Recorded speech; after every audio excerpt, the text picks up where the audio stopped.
నమస్కారం. నింగి నీల నాదే కార్యక్రమానికి స్వాగతం. మ్యాథ్స్ కొంతమందికి ఇష్టం, కొంతమందికి భయం. ఈ ఫోబియాతో చాలా మంది మంచి కెరీర్ని కోల్పోతున్నారు. అకాడమిక్ ఇయర్ పరంగా చూసుకున్నా, కాంపిటేటివ్ ఎగ్జామ్స్ పరంగా చూసుకున్నా మ్యాథ్స్ చాలా కీలకమనే చెప్పుకోవాలి. ఆర్ట్స్, సైన్స్ స్టూడెంట్స్ సైతం ఈ ఫోబియాను పక్కకు పెట్టి మ్యాథ్స్ను ఎలా ఈజీగా నేర్చుకోవాలో తెలియచేయడానికి మనతో పాటు ఉన్నారు బెస్ట్ మ్యాథ్స్ టీచర్, జాతీయ పురస్కార గ్రహీత అయినటువంటి డాక్టర్ తులసి పద్మ గారు. మరి వారితో మాట్లాడదాం, మరిన్ని విషయాలను తెలుసుకుందాం. నమస్కారం మేడం. నమస్కారం అమ్మా. ఎలా ఉన్నారు మేడం? బాగున్నా అమ్మా, మీరు కూడా బాగున్నారా? బాగున్నాను. ముందుగా కంగ్రాచులేషన్స్ మేడం, సేవా భారత్ అవార్డు అందుకున్నారు. మీకు ఎట్లా అనిపిస్తోంది? అమ్మా, సేవా భారత్ అవార్డు అనేది నిజంగా ఆ రోజు చాలా పెద్ద పెద్ద వాళ్ళకి ఇచ్చారు. నన్ను కూడా అందులో చేర్చుకోవడం అనేది వరలక్ష్మి గారు నాకు ఇచ్చిన సుకృతం అనుకోవాలి. ఒక అవార్డు తీసుకోవడం అంటే నిజంగా అనుకుంటే ఓ నెత్తి మీద ముట్టుకాయ కొట్టడం. నువ్వు జాగ్రత్తగా ఇలాగే చెయ్యి, ఇలాగే చెయ్యి, ఇంకొంచెం సేవ చేయడం పెంచుకో. అది అదే ఆ రెస్పాన్సిబిలిటీ నేను ఫీల్ అవుతున్నాను. సో ఇంకా ఏం చేయగలను, నా వల్ల అయినంత నేను ఏం చేయగలను అనేది ఆలోచిస్తున్నా. అవార్డుతో పాటు మోర్ రెస్పాన్సిబిలిటీస్ కూడా మీకు ఇచ్చారు. డెఫినెట్గా రెస్పాన్సిబిలిటీస్ పెరుగుతాయి. ఆ ఇంటెన్షన్ అనేది ఇంకా మోటివేట్ అవుతుంది. ఇంకా బాగా చెయ్యాలి, ఇంకా చెయ్యాలి, ఇంకా ఏదో సేవ చేయాలి అనేది. అయితే ఇంకా ఎలాంటిది మాకు ఒక రకమైన ఐడెంటిఫికేషనే కాదు, ఒక రకమైన indication that you have to do it something better than this. What you are doing is అవును, of course up to the little bit, but it should be increased. ఇంకొంచెం బాగా చేయండి, ఇంకా చేయండి, సొసైటీకి ఇంకా సేవ చేయండి అనే ఒక రకమైన తలంపు నాలో వచ్చింది. అవును, కానీ మనం చేసే సేవల్ని గుర్తించి మనకు ఒక అవార్డు ఇవ్వడం కూడా చాలా హ్యాపీ మూమెంట్. చాలా చాలా గ్రేట్ అమ్మా. ఎందుకంటే ఇన్నాళ్ళు నేను నా వంతు నేను చేయాల్సింది అంటే నా ఆలోచన ప్రకారంగా నేను చేస్తున్నాను తప్పించి అవార్డులు వస్తాయని చేయలేదు, వస్తాయని నేను ఊహించలేదు. సో ఆ గుర్తింపు వచ్చినందుకు సంతోషంగా ఉంది. దాంతోపాటు ఒక బాధ్యతని స్వీకరించి దాన్ని ఇంకా ముందుకు తీసుకెళ్ళాలి, ఇంకా నా వల్ల అయినంత భగవంతుడు నన్ను అనుగ్రహిస్తే నాకు చేతనైనంత చేయాలని నేను అనుకుంటున్నాను. సూపర్. అట్లాగే సెంట్రల్ నుంచి కూడా అవార్డు అందుకున్నారు కదా మేడం, సో అది ఎట్లా అనిపించింది? అదంటే ఎడ్యుకేషనల్ అచీవ్మెంట్ అమ్మా. అచీవ్మెంట్కి అంటే నేను పిహెచ్డి చేస్తున్నాను ఇప్పుడు ఎడ్యుకేషన్లో. సో వాళ్ళు ఉన్న బయోగ్రఫీ అంతా అడిగి చూసి ఐ థింక్ వాళ్ళు ఇవ్వాలని అనుకుని నాకు అది కూడా ఇచ్చారు, ఎడ్యుకేషన్ సైడ్. ఓకే, అంటే ఇప్పుడు మీ గురించి చెప్పండి మేడం. అంటే ఒక మ్యాథ్స్ టీచర్గా మీ కెరీర్ ఎట్లా ప్రారంభమైంది? ఒక స్కూల్ పెట్టాలి, ఈ ఆలోచన అంతా ఎక్కడి నుంచి స్టార్ట్ అయింది? అంటే నా కెరీర్ యాక్చువల్గా నేను జాయిన్ అయినప్పుడు అక్కడ స్కూల్లో నాకు సైన్స్ బ్యాక్గ్రౌండ్ ఉంది కాబట్టి సైన్స్కి తీసుకున్నారు. నాకు మ్యాథ్స్ చాలా ఇష్టం. చిన్నప్పటి నుంచి మ్యాథ్స్ని మాత్రం వదలలేదు. సో ఏదో ఒక రోజు ఒక మ్యాథ్స్ టీచర్ అబ్సెంట్ అయితే నన్ను సబ్స్టిట్యూట్గా వేశారు. వేసినప్పుడు నేను అక్కడ మ్యాథ్స్ చెప్పేటప్పటికి పిల్లలకి నా మ్యాథ్స్ చెప్పే తీరు నచ్చి ప్రిన్సిపాల్కి వెళ్ళి రిక్వెస్ట్ చేసుకున్నారు, ఆవిడే మాకు కావాలి మ్యాథ్స్కి అని. సో అప్పుడు మొదలైంది ఆ ప్రస్థానం. అలాగే ఇన్స్పెక్షన్కి వచ్చినప్పుడు కూడా డిఓ ఆఫీస్ నుంచి ఇన్స్పెక్షన్కి వచ్చేవారు. వాళ్ళు కూడా అంటే నేను కొంచెం 10th క్లాస్ చెప్పాలంటే అప్పట్లో నేను చాలా చిన్నదాన్ని, జడిసేదాన్ని. 10th కంటే వాళ్ళది లైఫ్ టర్నింగ్ పాయింట్ కదా. ఒకవేళ నేనేమన్నా చిన్న పొరపాటు చేస్తే పిల్లలకి ఎఫెక్ట్ అవుతుంది. అప్ టు 9th నేను చెప్తానండి, 10th చెప్పానని 10th ఆవిడ ఎవరో పార్ట్ టైం టీచర్ని పెట్టుకొని చెప్పించుకునేవారు. బట్ అక్కడికి వెళ్ళాక ఏమైందంటే ఇన్స్పెక్షన్లో నా టీచింగ్ చూసి వాళ్ళు మేడంని అన్నారు, మీరు ఇంత పర్ఫెక్ట్ టీచర్ మీకు ఉండగా ఇంకోళ్ళని ఎందుకు పెట్టుకున్నారు, ఈవిడే 10th చెప్పాలి. ఇంకా ఆవిడ కంపెల్ చేసి అట్లాగా సూపర్ 10th క్లాస్ కూడా చెప్పడం మొదలు. అంటే మీకై మీరు ఒక స్కూల్ ప్రారంభించాలి అని ఎలా అనిపించింది, ఎందుకు అనిపించింది? అంటే యాక్చువల్గా అమ్మ ఈ స్కూల్స్ నేను ఒక 2 స్కూల్స్లో చేసాను, ఎక్కువ కాదు. కానీ ఒక స్కూల్లో నేను మోర్ దాన్ 15 years చేశాను. తర్వాత ఒక 2.5 years అట్లాగా ఒక స్కూల్లో చేశాను. అంటే ఎక్కువ ఇంపార్టెన్స్ ఎడ్యుకేషన్ కంటే ఇది ఫీజులకి దానికి అవన్నీ చూసుకున్నాను నేను. కొంత నాకు బాధ అనిపించింది, బాగా చదువుకునే పిల్లలు ఫీజులు కట్టలేక చదువు మధ్యలో ఆపేయడం, ఇవన్నీ చూసాక నాకు అనిపించింది ఏమన్నా కొంచెం మన వంత అయ్యేది చేస్తే బాగుంటుంది. మేము కూడా పెద్ద ఆస్తున్న వాళ్ళం కాదు, మిడిల్ క్లాస్ ఫ్యామిలీ. మేము కూడా స్కూల్ పెట్టాలి అని నేను అనుకోలేదు, కానీ మా ఆయన సపోర్ట్. ఆయన అన్నాడు, నేను చాలా బాధపడుతుంటే నువ్వు ఎందుకు అంత బాధపడతావు, నువ్వు మనమే పెట్టుకుందాం ఒక స్కూల్. ఇంకోటి ఏంటంటే అక్కడ నేను ఆ స్కూల్ మానేసి ఇంకో స్కూల్కి వచ్చి అక్కడ కూడా ఇదే పద్ధతి నాకు బాధ అనిపించేటప్పటికీ ట్యుటోరియల్ పెట్టుకుందానులే అని అనుకుని ముందు ఒక ట్యుటోరియల్ పెట్టా. ఇంకా పేరెంట్స్ ఒప్పుకోలే, మీరు స్కూల్ పెట్టాల్సిందే. నాకు భయం అనిపించింది, మనం స్కూల్ పెట్టడం అంటే స్కూల్ పెట్టాలంటే చాలా ఆస్తులు ఉండాలి, అవి ఉంటేనే ఒక స్కూల్ పెట్టగలం, మన దగ్గర ఏముందని పెడతామంటే మా ఆయన పర్వాలేదు కొంచెం కొద్దిగా ఇంప్రూవ్మెంట్ అవుతుంది పెట్టు అని ఆయన అనుకోండి ఆయన సపోర్ట్ పెట్టి పెట్టాను. ఎప్పుడు స్టార్ట్ చేశారు మేడం? 2002లో స్టార్ట్. ఓకే, సో సక్సెస్ఫుల్గా రన్ చేస్తున్నారు. సక్సెస్. అంతేకాకుండా చాలా మందికి అంటే ఫీజు కట్టలేని వారికి కూడా మీరు ఫ్రీగా చెప్తున్నారు అని చెప్పి కూడా. అంటే అమ్మా ఫీజు కట్టలేని వాళ్ళంటే ఎలిజిబిలిటీ చూడాలి కదమ్మా. అవును, ఎలిజిబిలిటీ లేకుండా ఇప్పుడు ఏమవుతుందంటే సొసైటీలో ఈ మాకు అరే వాళ్ళకి ఇస్తున్నారు కదా మాకెందుకు ఇయ్యరు అనే ఆ తత్వం వచ్చేస్తుంది. సో ఫీజు సరిగ్గా కట్టలేకపోయినా చదువు ఇంపార్టెంట్ కదమ్మా. ఎందుకంటే ఏమీ రాని వాళ్ళని మనము ఫ్రీగా చదివిచ్చేస్తే ఎలాగోలా 10th పాస్ అయిపోతారు. సో మనకు తెలియదు వాళ్ళు ఎందులోకి వెళ్తారో తెలీదు. అలా కాకుండా నిజంగా ఎలిజిబుల్ క్యాండిడేట్కి ఫీజు కట్టకపోయినా చదివిస్తే వాళ్ళు ఇంకా పైకి వస్తారు. అలా పైకి వచ్చిన వాళ్ళు చాలామంది ఉన్నారు నా స్టూడెంట్స్. సో దానివల్ల నాకేమవుతుందంటే అరే వాళ్ళు నలుగురికి బాగా చెప్పగలరు, వాళ్ళు నలుగురికి సహాయం చేయగలరు. అలాగా అందుకని నేను ఎప్పుడైనా ఫ్రీ ఇవ్వాలి అంటే మోస్ట్ ఎలిజిబుల్ క్యాండిడేట్ చూసుకొని వీళ్ళు బాగా చదువుతున్నారు, మంచి మార్కులు వస్తున్నాయి, కానీ పేదవాళ్ళు. అంటే 1 year నాకు స్కూల్లో జాయిన్ అయ్యాక నేను నా ఫీ స్ట్రక్చర్ చాలా తక్కువ, చాలా నామినల్ ఫీ స్ట్రక్చర్ నేను పెట్టుకున్నాను. సో అది వాళ్ళు ఎఫర్ట్ చేస్తారు. అంటే చిన్న క్లాసుల్లో జాయిన్ చేసినప్పుడు ఇంకా తక్కువ ఉంటుంది కదా, ఆ తక్కువ ఫీజుకి వాళ్ళు జాయిన్ చేసుకుంటే వాళ్ళు కడుతున్నారు, కానీ వాళ్ళు ఇబ్బంది పడుతున్నారు ఫీజు కట్టడంలో. అది అర్థమవుతుంది. ఓ టైంకి ఫీజు కట్టకపోవడం, అమ్మ నాకు ఇబ్బంది. సో ఆ స్టూడెంట్ కనుక బాగా చదువుతూ ఉంటే సరే అమ్మా నువ్వు ఫీజు కట్టద్దు, నేను బుక్స్ ఇస్తా, యూనిఫామ్ ఇస్తా, చదివిస్తా, 10th వరకు మీరు చదివించండి అని స్కూల్కి పంపడం మానకండి. అలాగా బాగా చదువుకున్న వాళ్ళు, అలా పైకి వచ్చిన వాళ్ళు నిజంగా చాలా మంచి విషయం మేడం. ఎందుకంటే ఇప్పుడు మనం చూస్తున్నాము ఈ జనరేషన్ లో పిల్లల్ని స్కూల్ కి పంపించాలి అంటే ఫీజుల గురించి భయపడుతున్న రోజులు.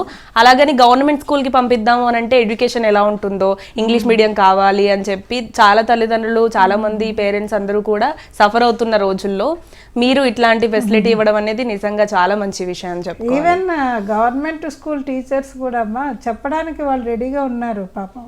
అవును, అది నాకు బాగా ఎక్స్పీరియన్స్. అవును, కాకపోతే ఏమవుతుందంటే పేరెంట్స్ పిల్లల్ని పంపరమ్మా రెగ్యులర్గా స్కూల్. అవును, అది వాళ్ళకి దెబ్బ.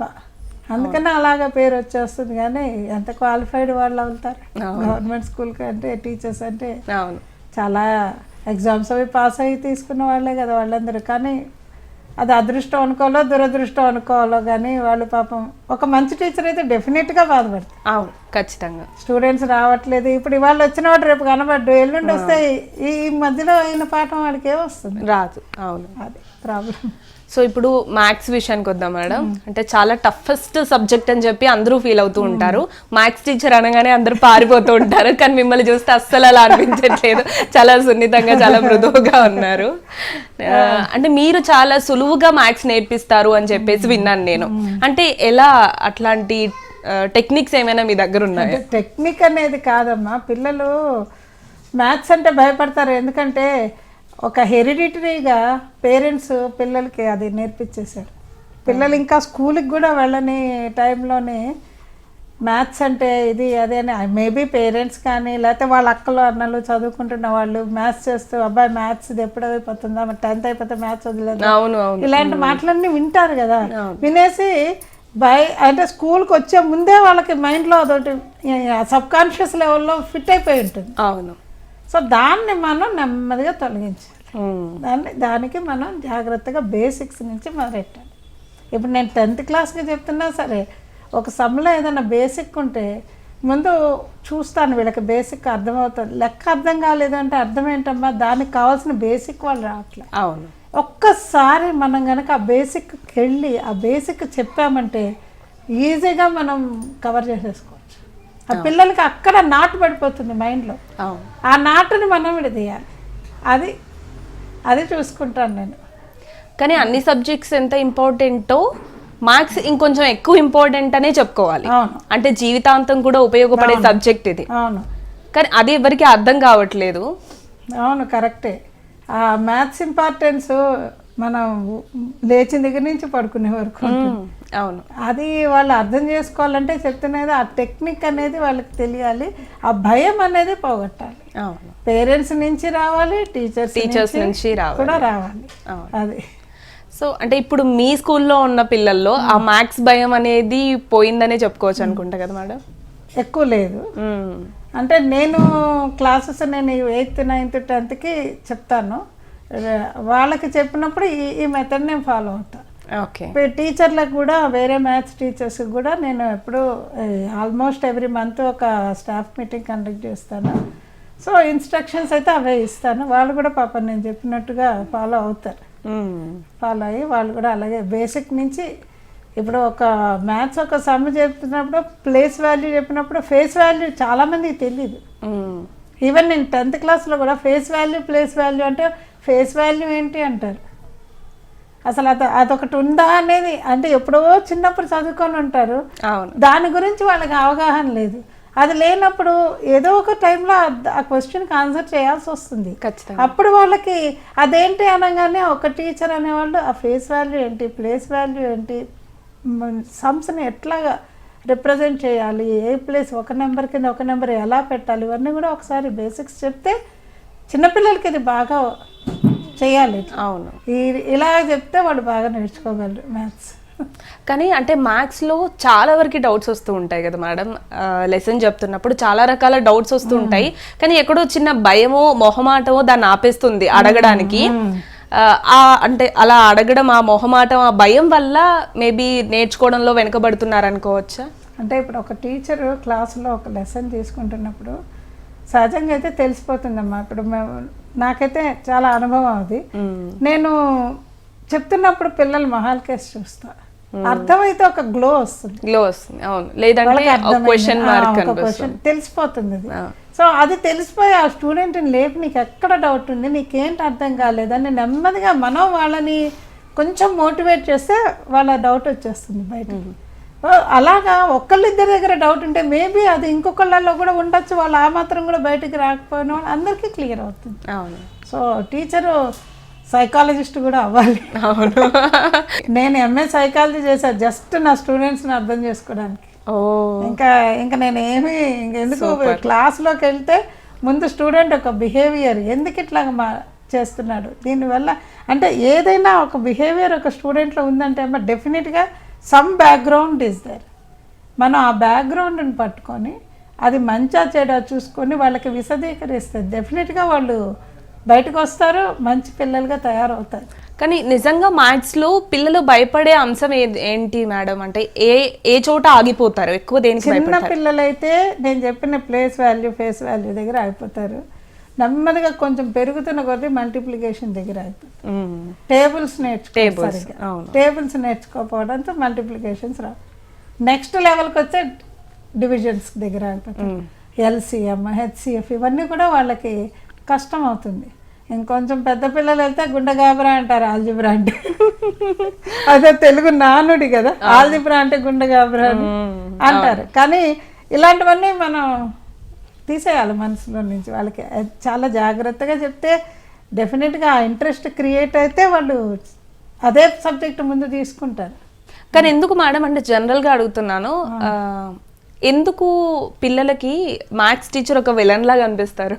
ఎందుకంటే ఆ సబ్జెక్ట్ అంటే వాళ్ళకి భయం కాబట్టి, ఆ సబ్జెక్ట్ అంటే భయము. అది అడగాలంటే ఇప్పుడు స్టూడెంట్కి ఎప్పుడు ఒక మెంటాలిటీ ఏముంటుందంటే నేనే గ్రేట్ క్లాస్. ప్రతి స్టూడెంట్కి అలానే నాకు ఒక స్పెషాలిటీ ఉంది, నేనే గ్రేట్. ఇప్పుడు తనకేదో డౌట్ ఉంది, ఆ డౌట్ టీచర్ని అడగాలి అని అనుకున్నారు అనుకోండి, వాడికి ఏమనిపిస్తుంది, నేను డౌన్ గ్రేడ్ అవుతా, నేను డౌట్ అడిగేటప్పుడు నేను డౌన్ గ్రేడ్, సో అడగను. ఎక్కడ అడుగుతాడు? ఇంకా క్లాస్లో అడగడం లేదు, బయటకు వెళ్తే ట్యూషన్స్ అంటే వాళ్ళు చెప్పలేరు. అవును.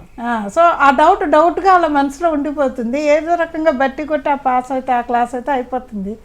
హయ్యర్ క్లాసెస్కి వచ్చిన దగ్గర నుంచి ఈ డౌట్ మల్టిప్లై అవుతుంది. ఆ మల్టిప్లై అయింది పెద్ద క్లాస్కి వచ్చాక అసలేమీ అర్థం కాకపోతే వెనక్కి పడిపోతాడు. అప్పుడు టీచర్ని అడగలేడు. సో టీచర్ చెప్పింది నాకు అర్థం కావడం లేదు, అప్పుడు విలన్ అయిపోతుంది టీచర్ డెఫినెట్గా. ఎందుకంటే చదవడం లేదని టీచర్ తిడుతూ ఉంటుంది, రివిజన్ చేయడం లేదు, నువ్వు రావట్లే, ఆ సబ్జెక్ట్ అయినప్పుడు బయటకు వెళ్ళడమో ఎక్కువసార్లు ఏదో వేరే పని చేసుకోవడం అట్లా చేస్తారు కొంతమంది పిల్లలు. అవును, అదే ఆ చిన్నప్పటి నుంచి ఆ బేసిక్ అనేది, బేసిక్లో డౌట్స్ అనేవి క్లారిటీగా క్లియర్ చేసుకుంటూ వెళ్ళాలి ఎవరైనా. సో అంటే ఇందాక మీరు చెప్పినట్టు ఆ భయం అనేది ముందుగా పేరెంట్స్ దగ్గర నుంచి, అంటే స్కూల్కి పంపించినప్పటి నుంచే ఆ భయం అనేది పిల్లల్లో స్టార్ట్ అవుతుంది కదా. అంటే పేరెంట్స్ ఎలా ఉండాలి?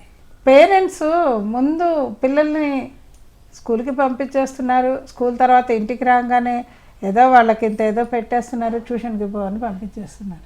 ట్యూషన్ నుంచి వచ్చాక ఏం కావాలి, ఏదో తింటారో టీవీ చూస్తారో పడుకుంటారు. ఈ మధ్యలో కనీసం ఒక్కసారి వాళ్ళ పుస్తకాలు తీసి ఏం చదువుతున్నారు ఏంటి అది చూడరు. వీళ్ళ మ్యాథ్స్ని పక్కన పెడుతూనే వస్తారు. లాస్ట్లోకి వచ్చినట్టు మార్కులు తక్కువ, రిపోర్ట్ కార్డులో మార్కులు చూసి పిల్లల్ని తిడతారు. అది కాదు కదా, వాళ్ళు ఏం చెప్పారు, వాళ్ళ క్లాస్లో ఏం చెప్పారు, క్లాస్ వర్క్ ఏంటి, ఇది నీకు వచ్చిందా రాలేదా, అర్థమైందా లేదా. ఈవెన్ పేరెంట్స్, ఇప్పుడు నా స్కూల్ అయితే నేను పేరెంట్స్కి కూడా చెప్తాను, మీకు ఏమన్నా మీ పిల్లలకి రాకపోతే చెప్పండి, వాళ్ళు చెప్పలేకపోతే మీరు చెప్పండి, మేము కేర్ తీసుకుంటాం. అది వాళ్ళకి ఆ ఇంట్రెస్ట్ పేరెంట్స్లో ఉండాలమ్మా. ఇప్పుడు 2 kinds ఆఫ్ పేరెంట్స్ ఉన్నారమ్మా. అయితే నా దగ్గర, నేను బయట జనరల్గా చెప్పటం నా దగ్గర కొంతమంది పొద్దున్న నుంచి రాత్రి వరకు వేరే మామూలు కొంచెం వాళ్ళు బిలో పావర్టీ లైన్లో జస్ట్ అలా ఉన్నవాళ్ళు, వాళ్ళ డైలీ ఏదో రొటీన్ చేసేసుకుంటారు. సాయంత్రం వచ్చి వాళ్ళ ఇంటి పనులలో వాటిలో ఉంటారు. ఎడ్యుకేషన్ కూడా ఉండదు కాబట్టి వాళ్ళకి తెలియదు, చదవడం తెలియదు, రాయడం తెలియదు. సో వాళ్ళ పిల్లల్ని చూసుకోలేదు. ఇంకో రకం పేరెంట్స్ ఏంటంటే హైలీ క్వాలిఫైడ్, వాళ్ళకి టైం ఉండదు, వాళ్ళ పిల్లల్ని చూసుకునే టైం ఉండదు. సో ఏ రకంగా అయినా ఇబ్బంది పడేది పిల్లలే కదా లాస్ట్. అవును, అదే నా సజెషన్ ఏంటంటే పేరెంట్స్ ఒకసారి పిల్లలు బుక్స్ చూడాలి, బ్యాగ్స్ చూడాలి, నోట్బుక్స్ చూడాలి, వాళ్ళు వర్క్ చేస్తున్నారా లేదా చూడాలి. ఒకవేళ క్లాస్ వర్క్ కంప్లీట్ కాలేదు అంటే ఎందుకు కాలేదు, వాళ్ళ టీచర్ని ఫోన్ చేసి అడగచ్చు. ఇప్పుడు అది ఉంది కదా చాలా మటుకు, ఫోన్లో అడగచ్చు. అది ఆ రిలేషన్ మెయిన్గా మంచి రిలేషన్ ఒక పేరెంట్కి టీచర్కి ఉండాలమ్మా. స్కూల్కి పేరెంట్కి రిలేషన్ బాగుంటే పిల్లలు బాగుపడతారు. అంటే జనరల్గా టీచర్స్ పిల్లలతో ఎలా ఉండాలంటారు? పిల్లలతో వాళ్ళు చేసే తప్పుల్ని సరిదిద్దాలి, వాళ్ళతో ఫ్రెండ్లీగా ఉండాలి. ఫ్రెండ్లీగా అంటే మరీ వాళ్ళు దిగజారకూడదు, కాకపోతే ఆ భయం ఉండకూడదు. అవును, టీచరు అంటే గౌరవం ఉండాలి, గౌరవం ఉండాలి. అంటే వాళ్ళకి ఆ ఫ్రీడమ్ రావాలి. అరే నేను వెళ్ళి ఎప్పుడైనా సరే మా టీచర్ని ఇది అడిగితే నాకు చెప్తారు, ఆ నమ్మకం కలిగించాలి పిల్లలు. వాళ్ళతో కొంచెం బాగా మాట్లాడి, తక్కువ మార్కులు వచ్చాయని ఈసడించకుండా, ఎందుకు వచ్చాయి తక్కువ, నీకేంటి ప్రాబ్లం, నీకు చెప్పాలి, నీకు అర్థం కాలేదండి చెప్తాను నేను అని చెప్పేసి ఆ రకంగా వాళ్ళు టీచర్ పిల్లలతో ఉంటే డెఫినెట్గా పిల్లల్లో మార్పు వస్తుంది. సో అంటే కంపారిటివ్లీ అన్ని సబ్జెక్ట్స్తో కంపేర్ చేస్తే మ్యాథ్స్ నిజంగా కొంచెం కష్టమైంది అంటారా మేడం? కష్టమైంది అంటే అమ్మా, మ్యాథ్స్లో లాజిక్ ఇంపార్టెంట్, అనాలిసిస్ ఇంపార్టెంట్.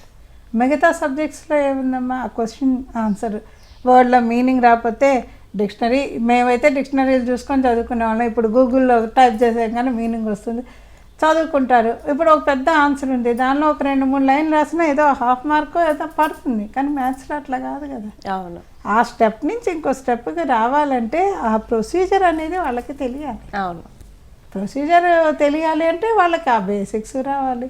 ఎట్టి తిరిగినా ఎర్త్ ఈజ్ రౌండ్ అన్నట్టుగా బేసిక్ దగ్గర వచ్చి ఆగిపోతుంది మ్యాథ్స్. అవును, అదే బాగుండాలి. సో కొంతమంది స్టూడెంట్స్ క్లాస్లో బాగా చేస్తారు, అంటే ఏ ప్రాబ్లం ఇచ్చినా కూడా బాగా సాల్వ్ చేస్తారు, ఎగ్జామ్కి వచ్చేసరికి మర్చిపోతారు ఏదో చిన్న మిస్టేక్ చేసి. అంటే మ్యాథ్స్ ఎలా ఉంటుందంటే ఒక చిన్న లైన్ మనం మర్చిపోయినా కూడా మొత్తం మిస్టేక్ అయిపోతుంది. సో ఇట్లా అవుతూ ఉంటారు. అంటే ఎందుకని ఆ భయమే కారణం అంటారా, లేదంటే నిజంగానే కన్ఫ్యూజ్ అవుతూ ఉంటారా? స్కూల్లో ఒక సమ్ చేసేటప్పటికి సరౌండింగ్ అందరూ వాళ్ళ పేరు గ్రూప్ ఉంటారు. సో ఒక దాంట్లో ఒకళ్ళు అటు ఇటు చూసుకుంటూనే చేస్తారు.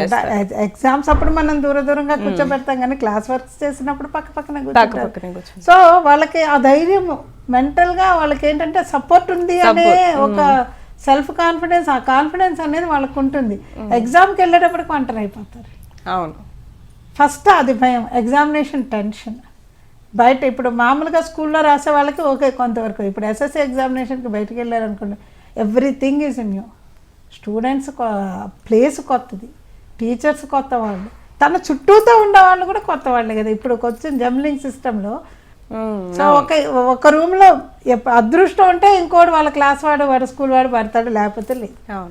సో ఇవన్నీ కూడా ఫస్ట్ ఏమవుతుందంటే సరౌండింగ్స్ అనేవి కొంచెం డిప్రెషన్లోకి వాళ్ళు వెళ్ళిపోతారు. వెళ్ళిపోయినప్పుడు మనం మ్యాథ్స్ చేయాలంటే చాలా యాక్టివ్గా ఉండాలి మైండ్. అవును, ఆ యాక్టివిటీ తగ్గేటప్పటికి ఎక్కడో స్టెప్లో ఎక్కడో మిస్టేక్ చేస్తారో పోతుంది. అది ప్రాబ్లం వాళ్ళకి.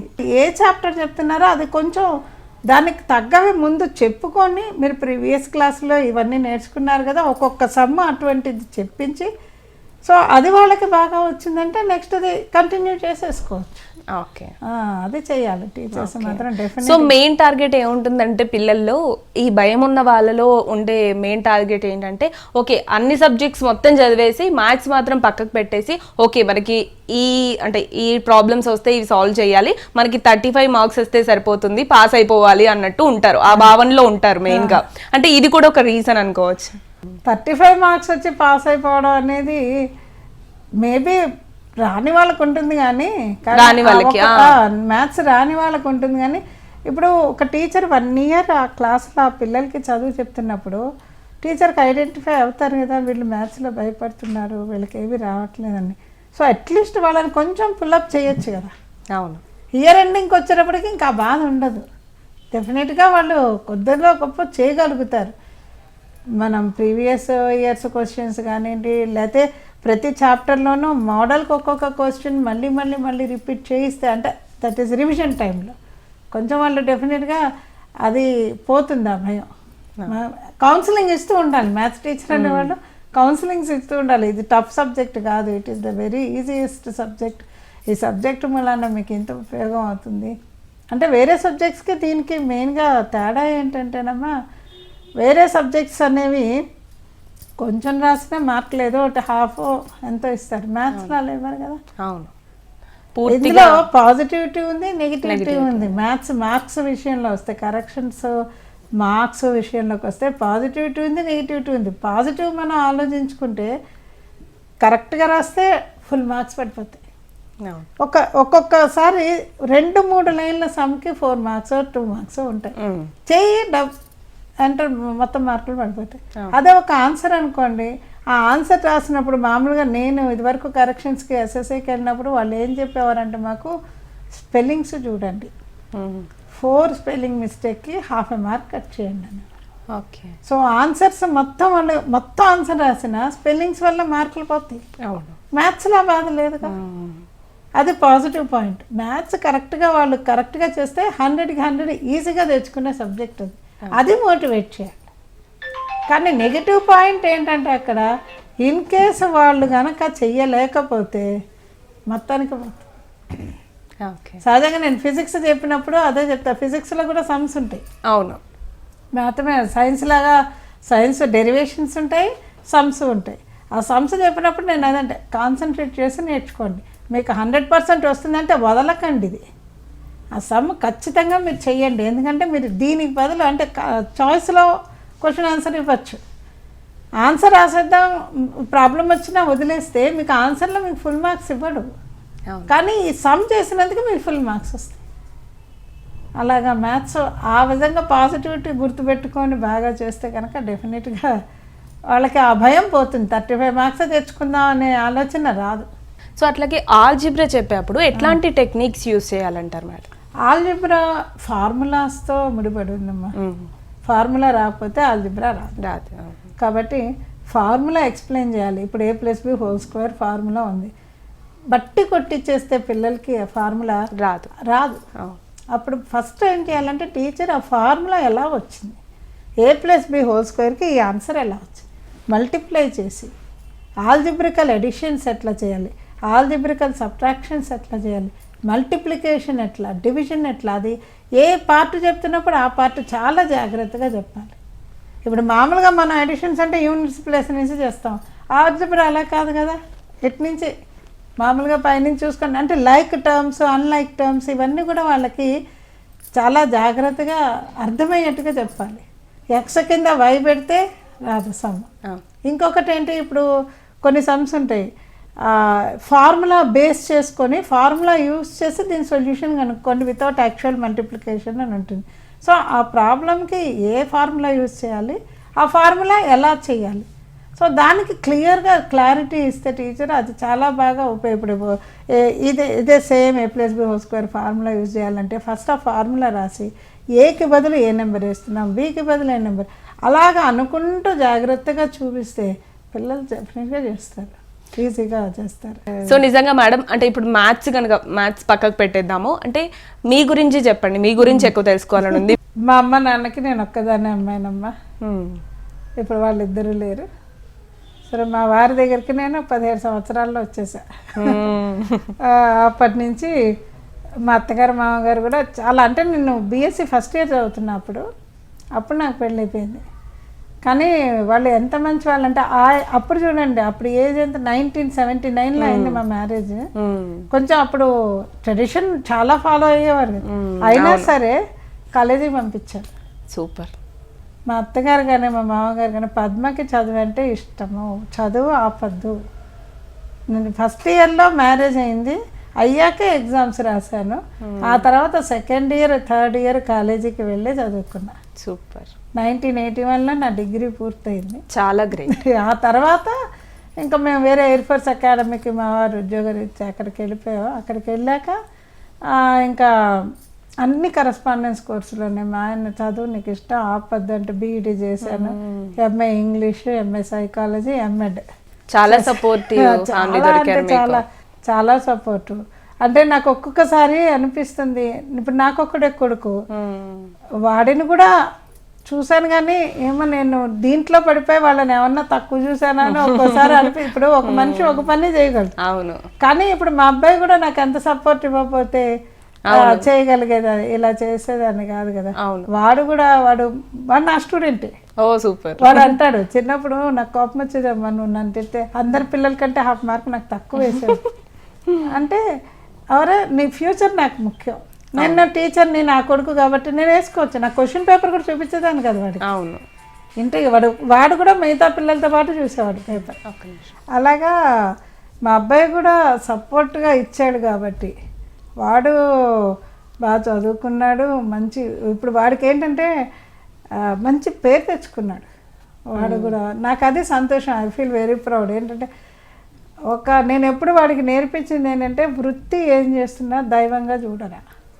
నీకు ఒక పని వస్తే నాది కాదు కదా నేను ఎందుకు చెయ్యాలి అని అనుకోకుండా, నీకు ఒక అవకాశం వచ్చింది అనుకొని నువ్వు చేయి, నీకు బాగుంటుంది ఫ్యూచర్. వాడు అలాగే చేస్తాడు. వాడి పని కాకపోయినా సరే వాడు చాలా హెల్ప్ చేస్తాడు కూడా అందరికీ. సో చాలా ఐ ఫీల్ వెరీ ప్రౌడ్. వాడు బాగా పైకి వచ్చాడు. వాళ్ళ ఆవిడ కూడా అమ్మాయి చదువుకుంది, MA అది తను MBA చేసింది ఫైనాన్స్, MBA ఫైనాన్స్ చేసింది. బట్ తను ఏంటంటే పిల్లలు భర్త కావాలి నాకు, నేను ఉద్యోగం, నేను అనుకున్న ఫోన్ నెంబర్ నేను చెయ్యండి నువ్వు చేస్తున్నావు. నేను ఐ ఫీల్ నేను తప్పు చేశానా అంటే ఇప్పుడున్న జనరేషన్ లో ఖచ్చితంగా పిల్లలకి ఎవరో ఒకరు పేరెంట్స్ ఉండాలి మేడం, గైడెన్స్. చాలా నిజంగా అండి అమ్మాయి చాలా బాగా చేస్తుంది, పిల్లల్ని బాగా గైడ్ చేస్తుంది. నాకు చాలా సంతోషం అనిపిస్తుంది. అలాగా ఇప్పుడు నేను పేరెంట్కి ఎంత బాధపడుతున్నానో, పేరెంట్స్ చేసే తప్పులు అది మా పిల్లలు చేయట్లే, నాకు అది సంతోషం. అది నేనేదో మిస్ చేసుకున్నానా ఫ్యామిలీ లైఫ్లో అనుకుంటా, కానీ వీళ్ళ సపోర్ట్ తోటి వాళ్ళు ఇప్పటికీ కూడా నేను ఎప్పుడైనా ఒక క్వశ్చన్ అడిగితే లేదు నువ్వు చేస్తున్నావు సేవ చెయ్యి అంటారు. చాలా మంచి ఫ్యామిలీ మేడం, నిజంగా మీరు చెప్తుంటే ఇంత సపోర్టింగ్ గా అందరూ ఉంటే ఖచ్చితంగా అందరికీ సక్సెస్ ఉంటుంది. సో అంటే మీరు అంటే ప్రతి ఒక్కరి లైఫ్ లో అప్స్ అండ్ డౌన్స్ ఖచ్చితంగా ఉంటాయి. అంటే మీకు ఈ కెరీర్ మొత్తంలో ఎప్పుడైనా బాగా బాధ కలిగించిన సన్నివేశం ఏదన్నా ఉందా? బాధ కలిగించిందంటే నాకు చెప్పే కదా మా ఎడ్యుకేషన్ అంటే చాలా ఇష్టము. పిల్లల్ని కేర్ తీసుకోకుండా కొన్ని నేను వెళ్ళిన స్కూల్స్లో డబ్బుల కోసం వాళ్ళని ఇబ్బంది పెట్టడం అది కొంచెం బాధ అనిపించేది. ఇంకా ఇప్పుడు నాకు రెస్పెక్ట్ అనేది కూడా అంతలాగా ఇచ్చేవారు కాదు. మనం పని చేస్తుంటే కొంచెం మా టీచర్స్ ఉండేవాళ్ళు కదా, వాళ్ళందరూ కూడా నేను ఎక్కువ పని చేసేటప్పటికి నేనేదో ప్రిన్సిపాల్కి ఏదో అంటారు కదా వాళ్ళ దగ్గర అవ్వాలి, వాళ్ళ దగ్గర నుంచి నేను ఏదో బెనిఫిట్ పొందాలని అలా చేస్తున్నాను అని అనుకునేవారు. కానీ ఇప్పుడు మా అబ్బాయికి చెప్పింది నేను పాటించా. నాకు ఏదన్నా ఒకటి పని దొరికితే నాకు ఇప్పటికీ కూడా కొత్త పని దొరికితే చాలా ఆనందంగా ఉంటుంది. అరే ఏదో నేర్చుకోవచ్చు దీనిలోంచి. సో అలా నేర్చుకున్నాను కాబట్టి ఈరోజు నేను స్కూల్ నడపగలుగుతున్నాను. లేకపోతే నాకు ఈ అఫీషియల్గా ఇవన్నీ నాకు ఎలా తెలుస్తాయి? అది అలాగా పర్వాలేదు. ఇప్పుడు అలా అనుకొని అవన్నీ దాటుకొని వచ్చాను కాబట్టి ఇప్పుడు నేను నడపగలుగుతున్నాను స్కూల్. మ్యాథ్స్ అంటే భయపడే స్టూడెంట్స్ కి మ్యాథ్స్ గురించి భయపెట్టే పేరెంట్స్ కి చెప్పండి, ఫ్యూచర్ లో మ్యాథ్స్ ఎంత ఉపయోగపడుతుంది, దాని ఇంపార్టెన్స్ ఏంటి అనేది. లైఫ్లో ప్రతి చోట మ్యాథ్స్ కావాలి. అది లేకపోతే వాళ్ళకి జరగదు. అనాలిటికల్ పవర్ కానీ ఆ తర్వాత ఏదైనా ఒక ఐడెంటిఫికేషన్ కానీ కావాలంటే మ్యాథ్స్ అనేది ఇంపార్టెంట్. ఆ సబ్జెక్టుని కష్టపడద్దు, కష్టంగా చదవద్దు, ఇష్టంగా చదవాలి. ఇది చాలా టఫ్ సబ్జెక్ట్ అని అనుకునే కంటే నాకు ఎందుకు రాదు. ఇప్పుడు ఒక క్లాస్లో ఒక స్టూడెంట్ వేరే స్టూడెంట్కి వచ్చింది, వీళ్ళకి ఎందుకు రాదు? సేమ్ ఏజ్ గ్రూప్ కదా, ఐక్యూ లెవెల్స్ అనేవి పెంచుకోవచ్చు ఎవరైనా సరే. అది జాగ్రత్తగా ఆలోచించే పేరెంట్స్ కూడా మ్యాథ్స్ని పిల్లలు భయపెట్టకూడదు. వాళ్ళకి రోజు వాళ్ళ హోంవర్క్లు వాళ్ళ క్లాస్ వర్క్లు చూసుకొని యాక్చువల్గా వాళ్ళు క్లాస్లో ఏం చెప్పించారో ఒక్కసారి ఇంట్లో చూడకుండా వాళ్ళ చేత చేయిస్తే చాలు. ఇవాళ ఏం క్లాసులో సమ్స్ చేశారో సరే బోర్డు మీద టీచర్ చేసింది నువ్వు రాసుకున్నావు, ఇప్పుడు నువ్వు చెయ్యి. ఇప్పుడు క్లాస్లో కూడా నేను మా పిల్లలకి అదే చెప్తాను. నేను సమ్ చేస్తున్నాను సేపు మీరు విన్నారు, స్టెప్లన్నీ అర్థం చేసుకున్నారు. సో మీరు ఎవ్వరు తల పైకెత్తడానికి వీల్లేదు, చెయ్యండి అంటాను. నేను క్లాస్లో అదే చేస్తాను. వాళ్ళు మీరు చెయ్యండి, చేసి తల ఎత్తి చూడండి, మిస్టేక్స్ కరెక్షన్ చేసుకోండి. దట్ ఈస్ 50% లెర్నింగ్ క్లాస్లో అయిపోతుంది. మిగతాది ఇంకొకసారి ప్రాక్టీస్. ఇప్పుడు మనం ఏదో నేర్చుకుంటే ఒక చిన్న ఇంప్రెషన్ పడుతుంది బ్రెయిన్లో, ఇంకొకసారి నేర్చుకుంటే డీప్ అవుతుంది. డీప్ అయితే మర్చిపోలేము, ఈజీ అవుతుంది. సో అలాగా వాళ్ళ పేరెంట్స్ కూడా క్లాస్లో ఇది చేసావు కదా, అదొక్కసారి ఇంట్లో చెయ్యి. హోంవర్క్లు ఇస్తే ఏదో ఇప్పుడు పిల్లల్లో నేను చూస్తున్నాను చాలామంది యూట్యూబ్లో ఎలా చెప్పారో చూసి అది కాపీ చేసేస్తాను. అంటే నోట్బుక్లో మ్యాటర్ అంతా ఉంటుంది, బ్రెయిన్లో ఉండట్లేదు. అది కాకుండా కొన్ని చూశారు, టీచర్ కోసం వాళ్ళు వినాలి, వాళ్ళంతటా వాళ్ళు నేర్చుకోవాలి. ఏ రోజు ఆ రోజు నేర్చుకుంటే ఎంతసేపు, ఎంత కష్టం అసలు. కష్టం పెద్ద మోస్ట్ ఒక టీచర్ ఒక క్లాస్లో 45 మినిట్స్లో 5 సమ్స్ చెప్పగలరు. ఆ 5 సమ్స్ ఇంట్లో ప్రాక్టీస్ చేసుకొని నెక్స్ట్ డేకి రెడీగా వెళ్తే ఎంత కాన్ఫిడెంట్గా వెళ్తాడు స్టూడెంట్ క్లాస్. ఆ కాన్ఫిడెన్స్ ఎంత మెమరీ పవర్ పెంచుతుంది, నెక్స్ట్ డేది ఇంకా బాగా నేర్చుకోగలడు. సో ఆ డే వర్క్ డే అనేది పేరెంట్స్ పిల్లలు కేర్ తీసుకుంటే maths is a very easy subject, interesting subject. పెరుగుతున్న కొద్దీ మార్కులు పిల్లలకి ఇంకా బాగా చేయాలి అనే ఆలోచన వస్తుంది, ఇంట్రెస్ట్ కలుగుతుంది. సో ఇప్పుడు కాంపిటేటివ్ ఎగ్జామ్స్ జరుగుతున్నాయి కదా మేడం, కాంపిటేటివ్ ఎగ్జామ్స్ కి కూడా మ్యాథ్స్ అనేది అంటే మెయిన్ చాలా ఇంపార్టెన్స్ ఉంటుంది దానిలోనే. అందరూ మార్క్స్ పోయేవి కూడా అక్కడే పోతూ ఉంటాయి. సో దీనికి ఎంత ఉపయోగకరంగా ఉంటుంది, వీళ్ళు ఎలా నేర్చుకోవాలి అంటారు? మెయిన్గా competitive examinations కమ్మా 8th, 9th, 10th ఈ 3 క్లాసెస్ మ్యాథ్స్ కంపల్సరీ వాళ్ళకి రావాలి. మెయిన్గా ఫార్ములాలు కానీ అవన్నీ అందులో ఉంటాయి, అవి చేయడం వాళ్ళకి రావాలి. అవి ఎంత ఈజీగా చేయగలం, ఎంత ఎక్కువసార్లు వాళ్ళు ప్రాక్టీస్ చేస్తే అంత ఈజీగా వాళ్ళు చేయగలరు. సో వాళ్ళు right from the lower classes నుంచి అంటే ఈ 8th క్లాస్ నుంచి కూడా వాళ్ళు ఒకటి మెయింటైన్ చేసుకొని చక్కగా ఈ క్వశ్చన్స్ ఇవి ఇంపార్టెంట్, ఈ ఫార్ములాలన్నీ 8th to 10th ఒక చోట పెట్టుకుంటే ఎంత ఈజీ అమ్మా వాళ్ళకి. ఏ కాంపిటేటివ్ ఎగ్జామినేషన్ అని ఎక్కువగా వాళ్ళు అడిగేది చిన్నదే క్వశ్చన్, కానీ అందులో లాజిక్ ఎక్కువ ఉంటుంది, అందులో క్యాలిక్యులేషన్ పార్ట్ ఎక్కువ ఉంటుంది. సో మైండ్ చాలా ఫాస్ట్గా జరగాలంటే ప్రాక్టీస్ బాగా చేసుకోవాలి కదా. అది వాళ్ళు ముందు నుంచి 8th నుంచి చాలా బేసిక్ మ్యాథ్స్ అవి చేసుకుంటే కాంపిటేటివ్ ఎగ్జామినేషన్కి బాగా ప్రిపేర్ అవ్వగలరు, ఈజీగా చేయగలరు. వస్తే ఎంతసేపు అమ్మా కాంపిటేటివ్లో ఆన్సర్ చేయడం, మ్యాథ్సే ఈజీగా చేయగలరు. సో మేడం కాంపిటేటివ్ ఎగ్జామ్స్ విషయానికి వస్తే కనుక అంటే మనం ఇప్పుడు ఒక ప్రాబ్లమ్ సాల్వ్ చేయాలంటే కనుక ఫార్ములా యూస్ చేసుకొని దానికి మనకు కొద్దిగా టైం ఉంటుంది ఈవెన్ ఎగ్జామ్స్లో కానీ ఎక్కడైనా కూడా. బట్ కాంపిటేటివ్ ఎగ్జామ్స్లో అంత టైం ఉండదు మనకి, అంత టైం ఎవరు ఇవ్వరు కూడా. అంటే ఇట్లాంటి ట్రిక్స్ ఏమైనా దానికోసం ఏమైనా ట్రిక్స్ ఉంటాయి అంటే వెంటనే మనం ప్రాబ్లం సాల్వ్ చేయడానికి? మల్టిప్లికేషన్స్కి వాటికి అయితే ఉంటాయమ్మా. ఇప్పుడు మనం స్క్వేర్స్ కనుక్కోవాలనుకోండి, 25 స్క్వేర్ కనుక్కోవాలంటే మామూలుగా చిన్నపిల్లలు ఏం చేస్తారు, మా స్కూల్లో అయితే 25 × 25 చేసుకొని చేస్తారు.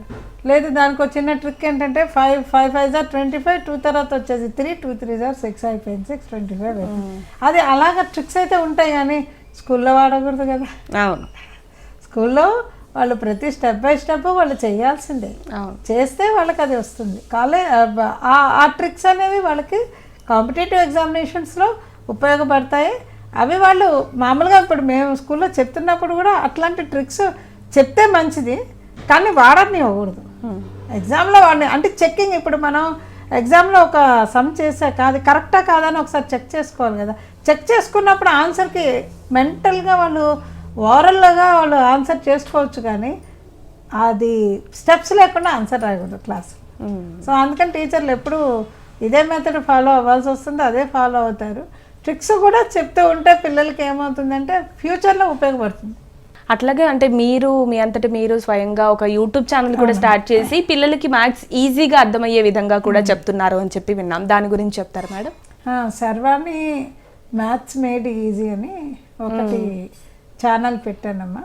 6th to 10th క్లాస్ ప్రతి టెక్స్ట్ బుక్లో ప్రతి సమ్ నేను ఎక్స్ప్లెయిన్ చేస్తున్నాను. అంటే నాకు ఎక్స్పీరియన్స్లో అయింది ఏంటంటే, చాలా స్కూల్స్లో వీళ్ళు ఏం చేస్తున్నారంటే ఎగ్జాంపుల్ సమ్స్ ఉంటాయి కదండి, అవి యాజ్ ఇట్ ఈస్గా రాసేసుకొని నోట్బుక్లో అంటున్నారు. జామెట్రీ థియరమ్స్ ఉంటాయి, యాజ్ ఇట్ ఈస్గా బుక్లో ఉంది కదా రాసేసుకోండి అంటున్నారు. నేను అవి చాలా ఫేస్ చేశాను. చేశాక ఇది తప్పదు, ఇది చేయకూడదు. ఎందుకంటే ఎగ్జాంపుల్లో ఆ సమ్ని ఎలా ఆన్సర్ చేసినా దాన్ని ఇంకా సింప్లిఫైడ్ చేయొచ్చు, చిన్నగా చేయొచ్చు. అది చెప్పరు స్కూల్స్లో. సో నేను including example sums, do this sums అన్నీ కూడా సింపుల్ మెథడ్లో చేసి నేను ఎక్స్ప్లెయిన్ చేస్తున్నాను. నా కోరిక ఏంటంటే పిల్లలు మ్యాథ్స్లో భయపడకూడదు, వాళ్ళకి క్లియర్గా అన్నీ అర్థమవుతాయి, వస్తే వాళ్ళలో కాన్ఫిడెన్స్ పెరుగుతుంది. ఒక్కసారి మ్యాథ్స్లో కాన్ఫిడెన్స్ డెవలప్ అయింది అనుకోండి, అన్ని సబ్జెక్టులు వాళ్ళు చదవగలరు. కాన్ఫిడెన్స్ మ్యాథ్స్లో ఉండాలి. అందుకని ఇది ఒక సేవలాగా చేస్తున్నాను. అది పిల్లలందరికీ వెళ్ళాలి అని నా కోరిక అనమాట. వాళ్ళందరూ అవి చూసి నేర్చుకుంటే బాగుంటుంది. ఇప్పుడు కొత్తగా ఎస్ఎస్సి వాళ్ళకు కూడా, ఇప్పుడు ప్రజెంట్ ఎస్ఎస్సి వాళ్ళకు కూడా ఉపయోగపడేందుకు ప్రీవియస్ ఇయర్స్ 2015 నుంచి ప్రీవియస్ ఇయర్స్ పేపర్స్లో chapter wise important questions including objectives తీసి, ఆబ్జెక్టివ్స్ కూడా ఏబిసి అని చెప్పకుండా ఆబ్జెక్టివ్ ఎలా సాల్వ్ చేయాలో అది కూడా చేసి దాని ఆన్సర్ చేస్తుంది. అలాగా చెప్తాను. నిజంగా మీలాంటి టీచర్స్ ఉంటే, అంటే ఇంత కూల్గా చెప్పే టీచర్స్ ఉంటే ఖచ్చితంగా ఎవరు భయపడరు madam. Thank you so much madam, me valuable టైంని మాకు ఇచ్చి చాలా మంచి విషయాలు షేర్ చేసుకున్నారు. నిజంగా నాకు మ్యాథ్స్ మీద ఉన్న భయం పోయింది ఇప్పుడు. Thank you. థ్యాంక్ యూ అమ్మా, థ్యాంక్ యూ. మరి చూసారు కదా, ఇది ఇవాల్టి నింగి నేల నాదే కార్యక్రమం. మరొక ఇంట్రెస్టింగ్ ఎపిసోడ్తో మళ్ళీ కలుద్దాం. అంతవరకు సెలవు, నమస్కారం.